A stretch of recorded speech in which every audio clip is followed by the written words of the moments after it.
Come to impulse നമ്മൾ നോക്കാൻ പോകുന്നത് അലർജീസ് ആൻഡ് ടെറാറ്റജൻസ് ആണ്. മിക്കവാറും അലർജിയൊക്കെ ഒരു 5 മാർക്കിനോ അല്ലെങ്കിൽ 10 മാർക്കിനൊക്കെ ചോദിക്കാൻ ചാൻസ് ഉള്ളൊരു ഭാഗമാണ് കേട്ടോ.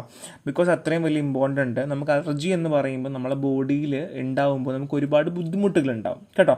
സോ ഫസ്റ്റ് ഓഫ് ഓൾ എന്താണ് അലർജി? അലർജി എന്ന് പറഞ്ഞാൽ an allergy occurs when immune system overreact to ordinary harmless substance called allergen. അപ്പോൾ നമ്മുടെ ബോഡിയിൽ എപ്പോഴാണോ അലർജൻ വരുന്നത് ആ സമയം നമ്മുടെ ഇമ്മ്യൂൺ സിസ്റ്റം ട്രിഗർ ആവും. അതിനാണ് നമ്മൾ അലർജി എന്ന് പറയുക. സോ ഇമ്മ്യൂൺ സിസ്റ്റം എന്ന് പറഞ്ഞാൽ ഗ്രാജുവലി സെൻസിറ്റിവിറ്റി ബിൽഡപ്പ് ചെയ്യുന്നുണ്ട്. അതായത് ഇപ്പോൾ എക്സാമ്പിൾ പറയുവാണെങ്കിൽ ചില ആൾക്ക് കണ്ടിന്യൂസ്ലി പൊടി ഇങ്ങനെ അടിച്ചുകൊണ്ടിരിക്കുമ്പോൾ തുമ്മാറുണ്ട്. പിന്നെ ആകുമ്പോൾ എന്ത് ചെയ്യില്ല, അവർ തുമ്മില്ല. നമ്മളെ ഇമ്മ്യൂൺ സിസ്റ്റം അതിന് എഗെയിൻസ്റ്റ് ആയിട്ട് എന്ത് ചെയ്യുന്നു, ബിൽഡപ്പിനാവാറുണ്ട്. സോ അത് മാത്രമല്ല, ഫസ്റ്റ് ഓഫ് ഓൾ ഉണ്ടാവുന്ന എക്സ്പോഷർ ആകണം എന്നില്ല, രണ്ടാമത് ഉണ്ടാകുമ്പോഴും. സോ സിംറ്റംസ് പറയുകയാണെങ്കിൽ ഇൻഫ്ലമേഷൻ ഉണ്ടാകാം, ഇറിറ്റേഷൻ ഉണ്ടാകാം, പിന്നെ സ്കിന്ന്, പിന്നെ airway irritation, eye irritation, nasal പാസേജിലൊക്കെ ഇറിറ്റേഷൻസ് ഒക്കെ ഉണ്ടാകാം. ഇത്രയും കാര്യങ്ങൾ ഇമ്പോർട്ടൻ്റ് ആണ്. ഇത്രയും കാര്യങ്ങൾ എക്സാമിന് എഴുതിയേ പറ്റൂ. സോ എന്താണ് ഇമ്മ്യൂൺ സിസ്റ്റത്തിന് ഓവർ റിയാക്ട് ചെയ്യാമെന്ന് എഴുതുക. പിന്നെ എന്താണ് immune system gradually build up sensitivity to the allergen before overreacting ചെയ്യുന്നതിന് മുന്നേ തന്നെ എന്തുന്നു, immune system gradually sensitivity develop ചെയ്യുന്നു. സിംറ്റംസ് ഞാൻ പറഞ്ഞു, ഇമ്പോർട്ടൻ്റ് ആണ്. So cause of allergic reaction, the first one is antibody റിലീസാണ്. അതായത് ഇമ്മ്യൂണോഗ്ലോബുലിൻ IgE ആൻറ്റിബോഡി എന്ത് ചെയ്യും, release to compact foreign substance in the body. നമ്മളെ ബോഡിയിൽ ഫോറിൻ സബ്സ്റ്റൻസ് വരുമ്പോൾ ഇമ്മ്യൂണോഗ്ലോബുലിൻ IgE ആൻറ്റിബോഡി റിലീസ് ചെയ്യും. അതാണ് ഫസ്റ്റ് കാരണം, ആൻറ്റിബോഡി റിലീസ്. രണ്ട്, കെമിക്കൽ പ്രൊഡക്ഷനാണ്. IgE എന്ത് ചെയ്യുന്നത് വെച്ചാൽ കെമിക്കലിനെ ട്രിഗർ ചെയ്യും. അതായത് IgE cause the production of chemicals that trigger the allergic reaction. Allergic റിയാക്ഷന് കാരണമായിട്ടുള്ള കെമിക്കൽസിന് എന്ത് ചെയ്യുന്നു, IgE ട്രിഗർ ചെയ്യാറുണ്ട്. അങ്ങനെ എന്ത് ചെയ്യുന്നു, ഹിസ്റ്റമിൻ പ്രൊഡ്യൂസ് ചെയ്യുന്നു. ഹിസ്റ്റമിൻ, അപ്പോൾ രണ്ടെന്നാണ് ഹിസ്റ്റമിൻ പ്രൊഡ്യൂസ് ചെയ്യുന്നു. ഇനി ഹിസ്റ്റമിൻ എഫക്റ്റ് ആണ്. ഹിസ്റ്റമിൻ എഫക്റ്റ് എന്ത്, നമ്മുടെ എയർവേ ഒക്കെ ടൈറ്റൻ ചെയ്യുന്നു, ബ്ലഡ് വെസൽസിനെ സ്ട്രിങ്കൻ ചെയ്യിപ്പിക്കുന്നു, പിന്നെ മ്യൂക്കസ് പ്രൊഡക്ഷൻ വരുന്നു. അപ്പോൾ അങ്ങനെ നമുക്ക് ഒരുപാട് ബുദ്ധിമുട്ടുകൾ ഉണ്ടാകും. So antibody release, chemical production, histamine effect. Okay, ഇത്ര എഴുതിയേ പറ്റൂ. റിസ്ക് ഫാക്ടേഴ്സ് ജനറ്റിക് ഫാക്ടേഴ്സ് ആകാം, എൻവയോൺമെൻറ്റൽ ഫാക്ടേഴ്സ് ആകാം. ഇപ്പോൾ എക്സാമ്പിൾ നമ്മൾ സൺലൈറ്റിലേക്ക് വരുന്നു, അല്ലെങ്കിൽ അലർജിക് റിയാക്ഷൻ, ഡസ്റ്റ് പാർട്ടിക്കിൾ, അല്ലെങ്കിൽ ജനറ്റിക് ആണെങ്കിൽ ആസ്മയൊക്കെ ഉണ്ടെങ്കിൽ കണ്ടീഷൻ നമുക്ക് കോമൺലി വരും. കോമൺ അലർജൻസ് പറയുകയാണെങ്കിൽ ഫുഡ് അലർജൻസ് ഉണ്ട്. എഗ്ഗ്, ഫിഷ്, മിൽക്ക്, നട്ട്സ് ഒക്കെയാണ്. ആനിമൽ അലർജൻസ് ആണെങ്കിൽ വൂൾഫ്, ഫർ, സലീവ, പിന്നെ ആനിമലിൻ്റെ ഈ ഒരു മുടിയൊക്കെ ഇല്ല, അത് പ്രശ്നമാണ്. എൻവയോൺമെൻറ്റൽ അലർജൻ ആണെങ്കിൽ പ്ലാന്റിൻ്റെ പോളൻസ്, ഡസ്റ്റ്, ഇൻസെക്റ്റ് കുത്തില്ലേ, അപ്പോൾ ഇൻസെക്റ്റിൻ്റെ സ്റ്റിങ്സ് ഒക്കെ കോമൺലി വരുന്ന അലർജൻസ് ആണ്.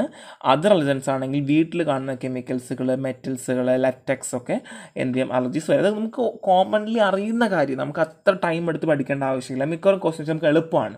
നമുക്ക് എങ്ങനെ അലർജി ഡയഗ്നോസ് ചെയ്യാൻ പറ്റുക? First one is patient history. നമ്മൾ പേഷ്യൻ്റ് ഹിസ്റ്ററി എടുക്കും. മുമ്പ് അവർക്ക് എന്തെങ്കിലും ഉണ്ടായിട്ടുണ്ടോ, ഫാമിലി ഹിസ്റ്ററി ഉണ്ടായിട്ടുണ്ടോ, നമ്മൾ ആദ്യം അറിയേണ്ട ആവശ്യമാണ്. പിന്നെ ബ്ലഡ് ടെസ്റ്റ് ചെയ്യാം. അതായത് RIST ടെസ്റ്റാണ്. അത് ഇമ്മ്യൂൺ സിസ്റ്റത്തിൽ ആൻറ്റിബോഡി റിലീസ് ചെയ്യുന്നുണ്ടോ, IgE ആൻറ്റിബോഡി റിലീസ് ചെയ്യുന്നുണ്ടെങ്കിൽ എത്ര അളവിൽ റിലീസ് ചെയ്യുന്നു നമുക്ക് അറിയുവാണെങ്കിൽ നമുക്ക് അറിയാൻ പറ്റും. പിന്നെ സ്കിൻ പ്രിക്ക് ടെസ്റ്റാണ്. നമുക്ക് അറിയുന്ന ടെസ്റ്റുകൾ. ഇപ്പോൾ എക്സാമ്പിൾ പറയുവാണെങ്കിൽ നമ്മൾ കൈയിനെ ഇങ്ങനെ, കൈയാണെന്ന് വെച്ചോളൂ, അതിന് നമ്മളിങ്ങനെ കോളം തിരിക്കും. എന്നിട്ട് ഒന്നിൽ പോളൻ ഗ്രെയിൻ, ഒന്നിൽ ഇൻസെക്റ്റ്, അങ്ങനെ ഡിഫറെൻറ്റ് അലർജൻസ് ഉണ്ട്. നമുക്ക് ഓൾറെഡി പ്രിപ്പയർ ചെയ്തതിൻ്റെ സെറം ഉണ്ടായിരിക്കും. അത് നമ്മുടെ ബോഡിയിലേക്ക് ഇഞ്ചെക്ട് ചെയ്യും. അങ്ങനെ എത്രത്തോളം റെസ്പോൺസ് കാണിക്കുന്നു എന്നുള്ള സ്കിൻ പ്രിക്ക് ടെസ്റ്റ് ചെയ്യാം. പിന്നെ പാച്ച് ടെസ്റ്റ് ചെയ്യാം. ചെറിയ കുറച്ച് എന്താണ് സാധനം നമ്മൾ പാച്ചായിട്ട് നമ്മൾ ആഡ് ചെയ്ത് കൊടുക്കുകയും അങ്ങനെ നമുക്ക് എത്രത്തോളം എക്സീമ ഉണ്ടാവുന്നു എന്നുള്ളതൊക്കെ അറിഞ്ഞുകൊണ്ട് ചെയ്യാൻ പറ്റും. സോ ഇത് വലിയ ഇമ്പോർട്ടൻ്റ് അല്ല, ജസ്റ്റ് മനസ്സിലാക്കി വെക്കുക, 2-3 എഴുതി വെക്കുക. ഇനി allergy treatment first one is avoid ചെയ്യുക. നമ്മൾ അലർജൻസ് കാണുവാണെങ്കിൽ നമ്മൾ അവോയ്ഡ് ചെയ്യുക. മെഡിക്കേഷൻസ്, ആൻറ്റി ഹിസ്റ്റമിൻസ് കൊടുക്കാം. ഇത് നമുക്ക് എഴുതേണ്ട ആവശ്യമില്ല, ഇമ്മ്യൂൺ തെറാപ്പി ചെയ്യാം. സോ നമുക്ക് ഈ ഒരു ട്രീറ്റ്മെൻറ്റിൽ ബേസിക്കായിട്ട് മെഡിക്കേഷൻ നമുക്ക് ആൻറ്റി ഹിസ്റ്റമിൻസ് എഴുതേണ്ട ആവശ്യമില്ല. കാര്യം നമുക്കത് ഫാർമക്കോളജി അല്ല, ഇത് ടൈപ്പ് ഓഫ് നാച്ചുറൽ അലർജൻസ് ആണ്. ഇത് പഠിച്ചു വെക്കുക കേട്ടോ. ഇൻഫെസ്റ്റൻ്റ്, പിന്നെ ഇൻഫെക്റ്റൻസ്, പിന്നെ ഇൻജെക്റ്റൻസ്, ഇൻജസ്റ്റൻ്റ്, ഇൻഹെലൻസ്. അതായത് നമ്മൾ ഉള്ളിലേക്ക് എടുക്കുന്നത്, ശ്വാസം വഴി എടുക്കുന്നത്, വിഴുങ്ങുന്നത്. ഇൻഹലേഷൻ എന്താ, നമ്മൾ മണപ്പിക്കുന്നതാണ് അല്ലേ, അല്ലെങ്കിൽ മൂക്കിൽ കൂടെ എടുക്കുന്നതാണ് ഇൻഹലേഷൻ എന്ന് പറഞ്ഞാൽ. അപ്പോൾ എയർബോൺ, മൂക്ക് വഴി നമ്മൾ എടുക്കുന്നു. ഇനി ഇൻജസ്റ്റൻ്റ്, നമ്മൾ വാ വഴി എടുക്കുന്നു, ആഹാരമാകാം. ഇൻജെക്റ്റ്, നമ്മളെ ബോഡിയിലേക്ക് ഇൻജെക്റ്റ് ചെയ്യുന്നു. ഇപ്പോൾ എക്സാമ്പിൾ പറയുവാണെങ്കിൽ നമ്മുടെ IV, നമ്മുടെ ഞരമ്പിൽ കൂടെ ഇൻജെക്റ്റ് ചെയ്യുന്നത്. പിന്നെ കോണ്ടാക്റ്റൻസ് അതായത് ഡയറക്റ്റ്ലി കോണ്ടാക്ട് വരുന്നു, സ്കിൻ കോണ്ടാക്റ്റ് വരുന്നു. ഇനി ഇൻഫെക്റ്റൻസ് അതായത് മെറ്റബോളിക് വേസ്റ്റും ഗ്രോത്ത് പ്രൊഡക്ട്സും ഈ പാത്തജനിക് മൈക്രോ ഓർഗാൻസിന് ഉണ്ടാവുന്നതായിട്ട് കോണ്ടാക്റ്റ് വരുന്നു. ഇനി ഇൻഫെസ്റ്റൻസ് അതായത് മൈക്രോ ഓർഗാൻസ് നമ്മളെ ബോഡിയിലേക്ക് വരുന്നു. സോ ബേസിക്കലി ഇൻജെക്റ്റൻറ്റ്, ഇൻജസ്റ്റൻറ്റ്, ഇൻഹലൻറ്റ് ഇത് ഇത്രയും എഴുതിയേ പറ്റൂ, ഒരു കാരണവശാലും വിട്ട് പോകരുത്. ഇനി എന്താണ് ടെറോട്ടജൻസ്? സോ ബേസിക്കലി ഇത്രയുമാണ് അലർജൻസ്. ഇത് ഇമ്പോർട്ടൻ്റ് ആണ്, 5 മാർക്കിന് ഉറപ്പായിട്ടും ചോദിക്കുക. എളുപ്പമാണ്, അധികം ടൈമൊന്നും പഠിച്ച് കളയേണ്ട ആവശ്യമില്ല, ടൈം സ്പെൻഡ് ചെയ്യേണ്ട ആവശ്യമില്ല. സോ ടെറോട്ടജൻസ് പറയുവാണെങ്കിൽ teratogen substance known to be cause birth defect following exposure during pregnancy. So pregnancy സമയത്ത് അമ്മ ഏതെങ്കിലും സംഭവങ്ങൾ കഴിച്ച് കുഞ്ഞിനെ എഫക്റ്റ് ചെയ്യുവാണെങ്കിൽ അത് നമ്മൾ ടെറോട്ടജൻസ് എന്ന് പറയുന്നു. സോ ടെറോട്ടജൻസ് ലൈക്ക് ബേസിക്കലി ആൽക്കഹോൾ ആകാം, അതർ എൻവയോൺമെൻറ്റ് ഏജൻസ് ആകാം, അല്ലെങ്കിൽ ഒരു ഇൻഫെക്ഷൻ പോലും ആകാം എന്നുള്ളതാണ്. ഇങ്ങനെ വന്നു കഴിയുമ്പോൾ കുഞ്ഞിന്, ഫീറ്റസിന് ഒരുപാട് ബുദ്ധിമുട്ടുകൾ ഉണ്ടാവാറുണ്ട്. സോ സെൽ ഡിവിഷൻ നടക്കില്ല, അല്ലെങ്കിൽ പ്രോപ്പറായിട്ട് കൈ വളരില്ല, അല്ലെങ്കിൽ ആ സെൽ ഡിവിഷൻ നടക്കില്ലുമ്പോൾ ഓർഗൻസ് വളരില്ലല്ലോ. സോ ടെറോട്ടജൻസിന് എക്സാമ്പിളാണ് AC inhibitors, anti epileptic, thalidomide. താൽഡോമൈഡൊക്കെ ഓൾറെഡി ലിംഫൊക്കെ ഇഷ്യൂസ് ഉണ്ടാവും, നിങ്ങൾ പണ്ട് മുതലേ കേൾക്കുന്ന കാര്യങ്ങളാണ്. ഇപ്പോൾ താൽഡോമൈഡ് ഉപയോഗിക്കാറില്ല. സാധാരണ മദറിന് മോഷൻ സിക്നസ്സിന് കൊടുക്കുന്ന ഡ്രഗായിരുന്നു, പിന്നെ അതെന്ത് ചെയ്യുന്നു, ഈ മോർണിംഗ് സിക്നസ്സിന് കൊടുക്കുന്ന ഡ്രഗൊക്കെ ആയിരുന്നു. അങ്ങനെ കണ്ടിന്യൂസ്ലി ഉപയോഗിക്കുന്ന അമ്മമാരിൽ കുഞ്ഞുങ്ങളിൽ എന്ത് ചെയ്യുന്നു, ഒരുപാട് ബുദ്ധിമുട്ടുകൾ, ലിംഫ് നോർമലി വളരില്ല. അതിന് കെമിക്കൽസ് ആണെങ്കിൽ ആൽക്കഹോൾ, കൊക്കൈനാണ്. അതർ ഏജൻസ് ഉണ്ട്, സിഗരറ്റ്, അയണൈസ്ഡ് റേഡിയേഷൻ, പിന്നെ റുബല്ല ഇൻഫെക്ഷൻ, അങ്ങനെയുള്ള കാരണത്താൽ എന്ത് ചെയ്യാം, നമുക്ക് ടെറോട്ടജൻസിനൊക്കെ എക്സാമ്പിളാണ്. സോ പ്ലാന്റ് ടെറോട്ടജൻസ് ഉണ്ട്. സോ ആൽക്കലോയിഡ്സുകൾ, ബേസിക്കലി ഫസ്റ്റ് നിങ്ങൾ ആൽക്കലോയിഡ്സ് എഴുതുക, പിന്നെ pyrrolizidine alcohol, pyridine alcohol, quinolizidine ആൽക്കഹോളൊക്കെ, സോറി ആൽക്കലോയിഡ്സ് ഒക്കെ നമുക്ക് ടെറോട്ടജൻസ് ആണ്, പ്ലാന്റ് ടെറോട്ടജൻസ് ആണ്. സോ എക്സാമ്പിൾ എഴുതിയില്ലെങ്കിലും കുഴപ്പമില്ല, ഞാൻ എക്സാമ്പിൾ കൊടുത്തിട്ട് നിങ്ങൾക്ക് റെഫറൻസിനാണ്, അത് എഴുതിയില്ലെങ്കിലും കുഴപ്പമില്ല, ആൽക്കലോയിഡ്സ് നിങ്ങൾ എഴുതി വെക്കുക. So next one is carbohydrate ആണ്. സോ കാർബോഹൈഡ്രേറ്റ് നിങ്ങൾ വായിച്ചോളാം, ബേസിക്കലി അത് അധികം ഒന്നും പറയാനായിട്ടൊന്നും ഇല്ല. സോ റെഫറൻസും കൂടെ വായിക്കുക. എന്താ carbohydrate? Carbohydrate optically active polyhydroxy aldehyde or ketone. എന്താണ് optically active polyhydroxy aldehyde or ketone? So formation അറിയാലോ, എവിടെ നിന്നാണ്? ഗ്രീൻ പ്ലാന്റ്സിൽ നിന്നാണ് അല്ലേ. അവരെങ്ങനെ ഉണ്ടാക്കുന്നത്? കാർബൺ ഡൈ ഓക്സൈഡും വാട്ടറും, ഫോട്ടോസിന്തസിസ് സമയത്ത് കാർബൺ ഡൈ ഓക്സൈഡും വാട്ടറും, അതുകൊണ്ടാണല്ലോ carbohydrate. So function basic energy source ആണ് അല്ലേ. സോ ക്ലാസിഫിക്കേഷൻ ആണെങ്കിൽ into monosaccharide, disaccharide, oligosaccharide and polysaccharide. എന്താണ് കാർബോഹൈഡ്രേറ്റ് ഡിവൈഡ് ചെയ്യുന്നുണ്ട്?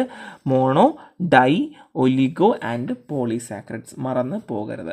ഇത് കെമിക്കൽ ടെസ്റ്റ് ആണ് കാർബോഹൈഡ്രേറ്റിൻ്റെ. നിങ്ങൾ ഓൾറെഡി ചെയ്ത ടെസ്റ്റുകളാണ്, റിസൾട്ട് വേണം, നോക്കി തന്നെ വെക്കുക, പഠിക്കുക. ഞാൻ ഓരോ ടെസ്റ്റ് കൊടുക്കേണ്ട റീഏജൻറ്റ് കൊടുത്തിട്ടുണ്ട്, റിസൾട്ട് കൊടുത്തിട്ടുണ്ട്, ഈ കോളം അതുപോലെ പഠിക്കുക. Molecules, Fehling's, Benedict's, Tollens and at least 4 പഠിക്കുക. It's very very important. So gum acacia. So എന്താണ് ഗം അക്കേഷ്യ നോക്കാം. സോ ഗം അക്കേഷ്യയുടെ source dried gummy exudation from acacia Senegal or other acacia species. എന്താണ് gum acacia? എന്താണ്? Dried gummy exudation ആണ്. എവിടെ നിന്നാണ്? Acacia Senegal അല്ലെങ്കിൽ അതർ അക്കേഷ്യ സ്പീഷീസ്. കളക്ഷൻ എങ്ങനെ ചെയ്യാം? നമ്മൾ ഒന്നെങ്കിൽ അത് നോർമലി വളർന്നോളൂ, നമ്മൾ അങ്ങനെ നോക്കേണ്ട ആവശ്യമില്ല, ഇല്ലെങ്കിൽ നമുക്ക് കൾട്ടിവേറ്റ് ചെയ്യാം. എന്നിട്ട് നമ്മുടെ ബാർക്കിൽ നമ്മളൊരു ഇൻസിഷൻ കൊടുത്ത് അതിൽ നിന്നാണ് എന്ത് എടുക്കുക? ഗം അക്കേഷ്യ എടുക്കുക. സോ എന്തൊക്കെയുള്ളത്? അറാബിനോസ് ഉണ്ട്, ഗാലക്ടോസ് ഉണ്ട്, റംനോസ് ഉണ്ട്, ഗ്ലൂക്രോണിക് ആസിഡ് ഉണ്ട്. എന്തൊക്കെയുള്ളത്?